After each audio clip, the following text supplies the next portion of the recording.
Thanks for tuning into your station, the Africa Independent Television, and welcome to your program, Security Watch Africa. As always, on this channel and on this program, we'll bring you that information you need to keep your life safe and secured. Welcome to the program today. My name still remains Patrick Abambo. Yesterday, a lot is on our table to look into. But first, we must first of all thank the Almighty God who has preserved us and kept us alive to see this wonderful and great day. And we must thank God Almighty for bringing back to us the Chairman Emeritus, the founder, Dark Communications PLC. It's a man full of life, bringing him back to us all, and also the chairman, Dark Communication himself, Raymond Dokpesi Jr., also, with the 4 other members of the family that are back.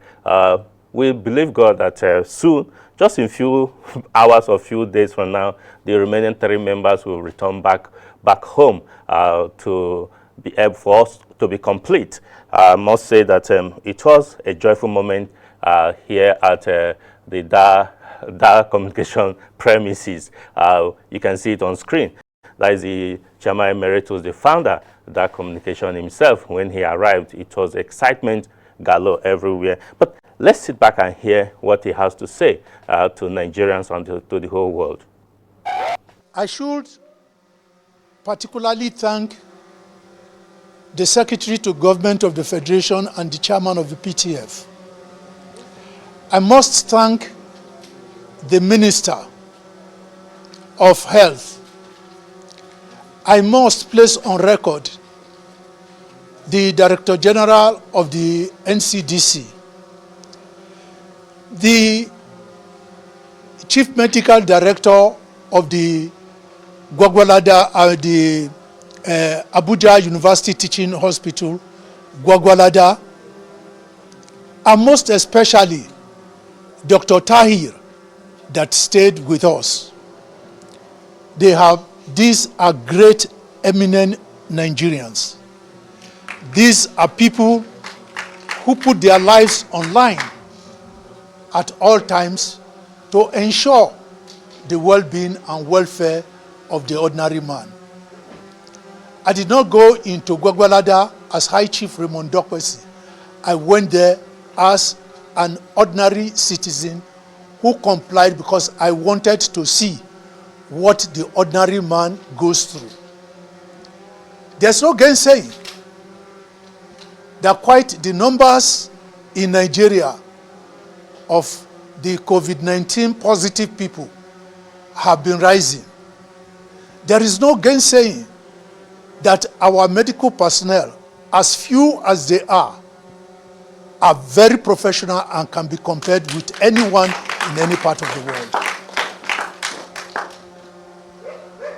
But I still have doubts in my mind. I still want to be properly educated. I am a bloody mechanic.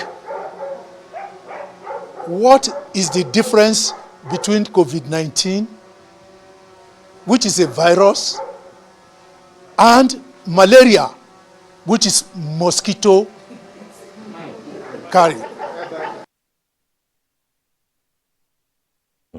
Welcome back.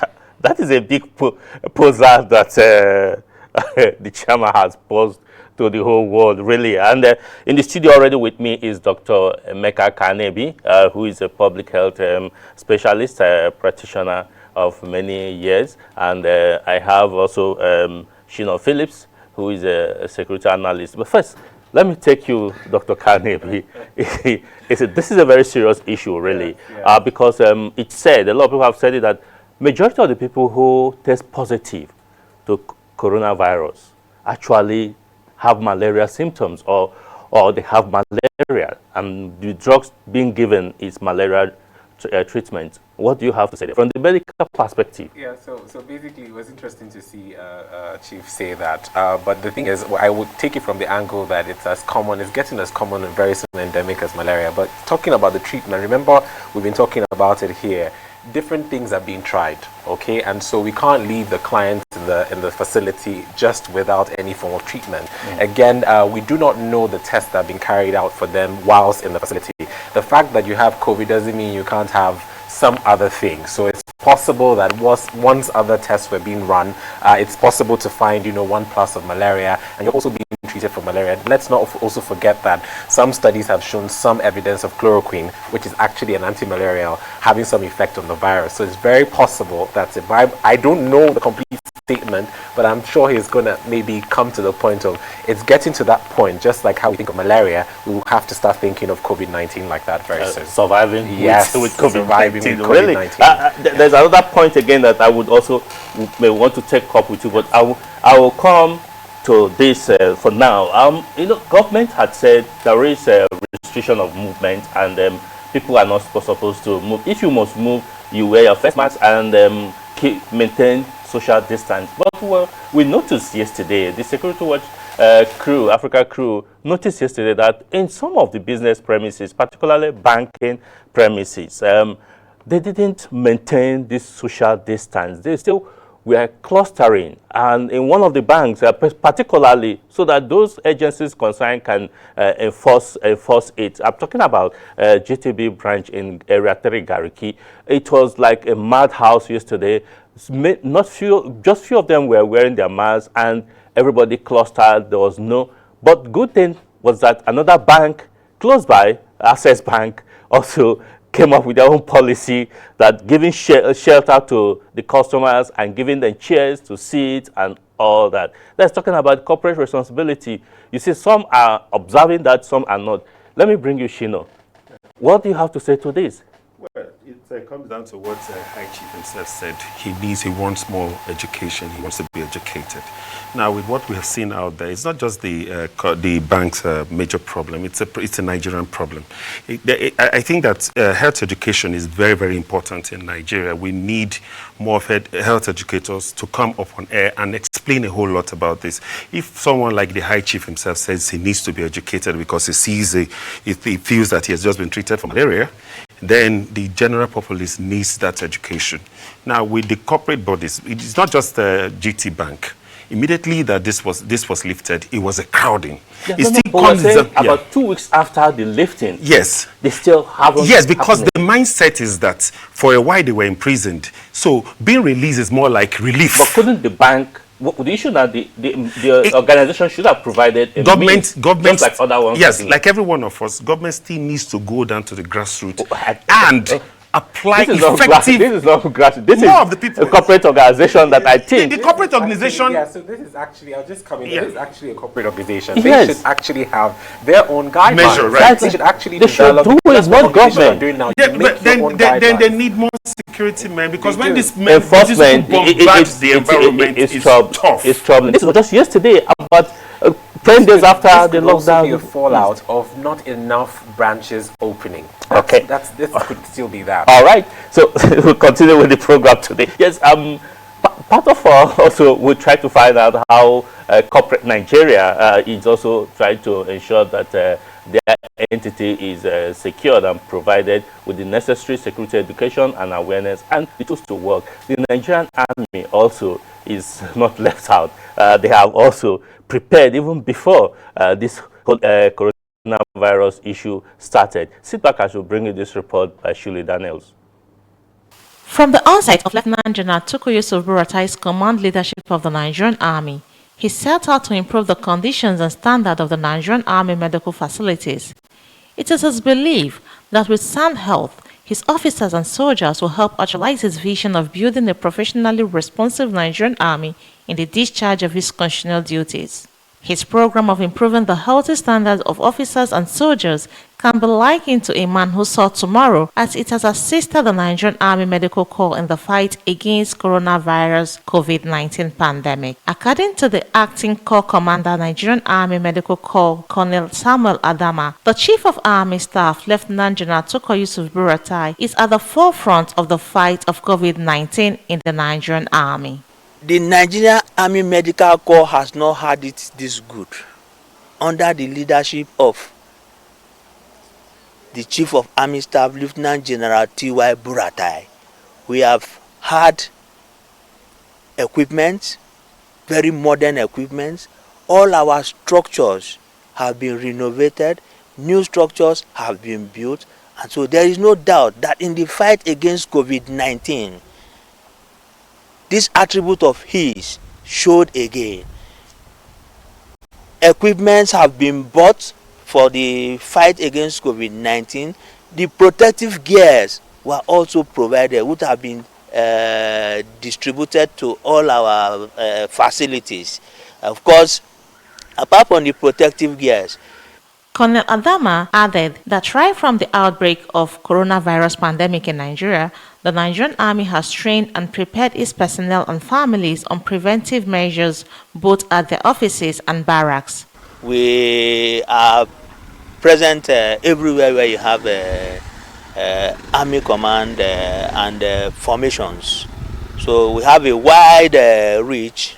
You need a healthy army to fight, and so where we have soldiers, we have medical outfits to take care of the soldiers and their families.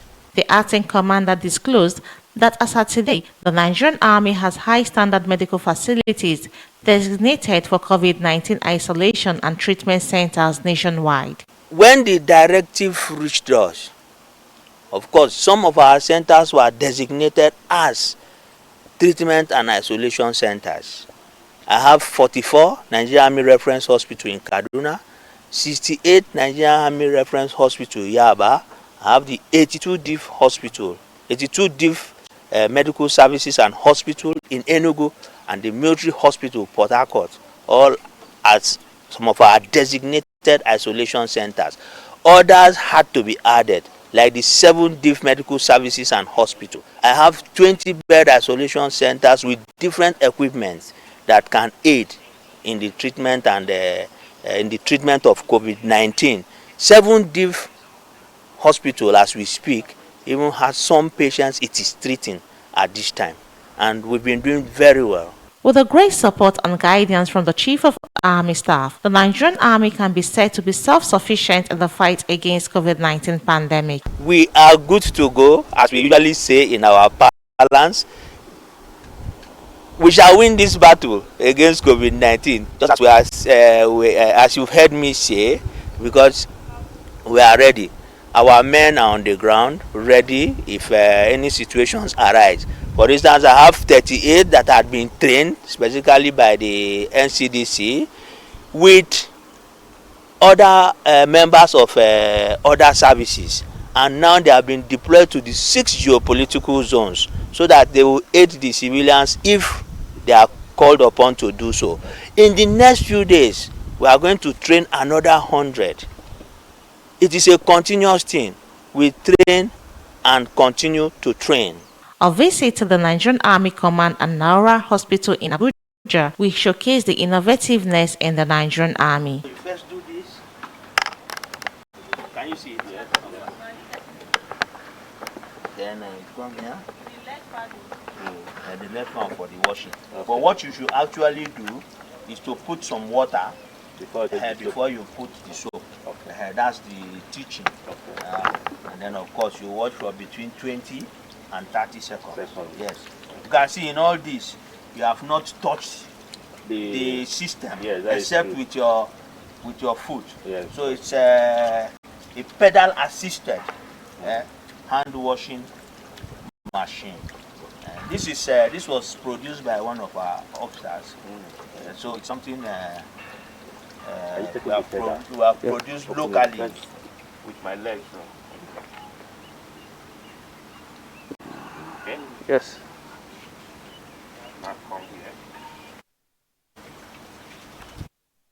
Julie Daniels, Security Watch Africa, Abuja. Welcome back. Yes, Doctor, you can see that, yeah, I think we're getting it right. If organizational arrangement can be put in place, I think generally Nigeria can get it better. How do you think? I think, and if you talk about even the military and our defense system, you could also tell that there's a lot of discipline and there's a lot of responsibility in that regard. I think if all of us have that attitude towards what we're dealing with, if we're responsible, if we're disciplined, I think we'll go a long way and actually outlive the coronavirus. I just think that's what it is.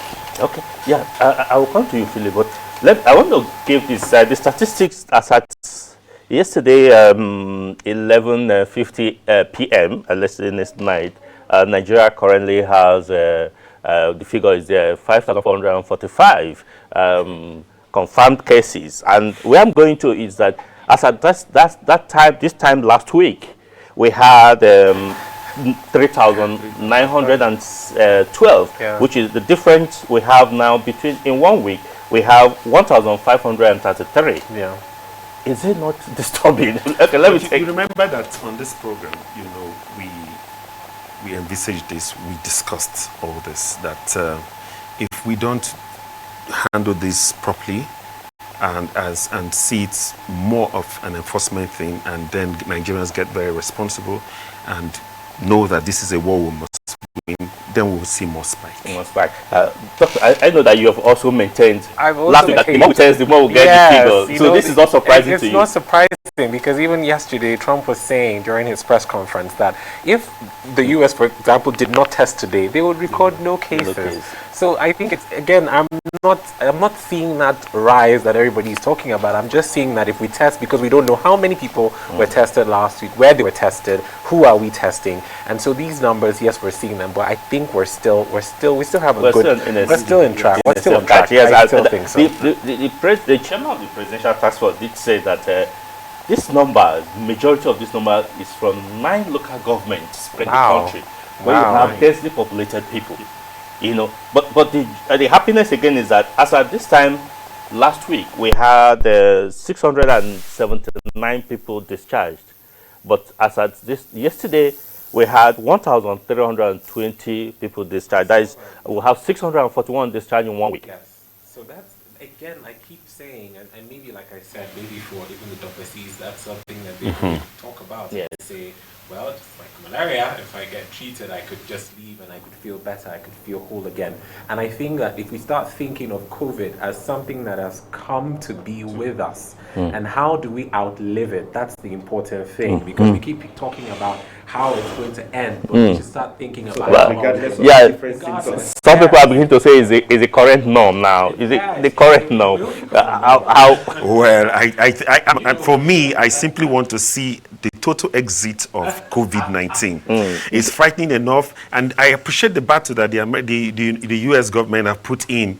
We hope that this vaccine will come, but now they said sometime in January next year. That's for US, but there are different vaccines. there's a lot of clinical trials. There's a lot of clinical trials. So, but even if a vaccine is being made available, Philip, you've said it here. Before it gets to Africa, it will take a while. And then the US is now talking about even the needles to distribute or to deliver these vaccines. It's another challenge. So we have to come back home. So okay. Now again, I come back to you again as a medical practitioner. Now, do we say that just like chickenpox, measles, yellow fever, we may have to live with coronavirus? Yes, I've started saying that. Sometimes in the week I start mentioning something for us to start getting used to. Yes, I think we need to start thinking about that and start saying, how do we live in our new world? How do we live in our new world? This new world. I'm saying in effect, if we have to live with COVID-19, let me take you. This new world is not scary. Well, it is absolutely scary because it means that we have to fully adhere to the measures put in place, social distancing. Exactly. And then the new world order will absolutely affect virtually everything. But just as humans, we will adapt to it and we will survive and we will win. I'm very optimistic that COVID will leave. Okay, now, let's go back as we're rounding up for the program because there's no time. Doctor, what do we do as we try to adapt to this new world now? What should we be doing? I think just like the chief mentioned, it's also about innovation. We have to start thinking, how can we do things differently? If we have a different world, a new world, how do we start thinking differently in our minds? If we can start that in our minds and then bring it to reality, I promise you, it will be a new world, not just a new world, but even a better world, because we're going to learn how to survive, and then this would build us, because we don't know what's coming. That's the exciting thing. So COVID just came and happened on us, but we don't know what's coming. Is this actually to prepare us for something even more grave to come? I want to share in his optimism. I want to buttress what he has said, but again, you see, for years we've been used to a particular way of living. However, for me, it comes down to Nigeria, it comes down to African leaders. We need to think inward, we need to begin to re-strategize, we need to be able to come up with solutions for ourselves, as it were. All right. We must leave for that program to continue, sadly. Though next week we'll be looking at another aspect of the program, of this issue of coronavirus, because it has come to stay, like you said. Yes. We must be able to innovate. A lot of people have talked about local content in the treatment and the prevention. And we may have to do and I think we also need to deal with the issue of stigmatization. Yes, it's very important. And we need to, like you said, Patrick, I agree with you. We need to start looking at our local resources. What can we tap from our local resources as well? That would be very critical. Okay, yeah, because I know that our local resources, there are a lot of local developments that are going on, and a lot of people have talked about what should be done, and let's look at this as we sign off.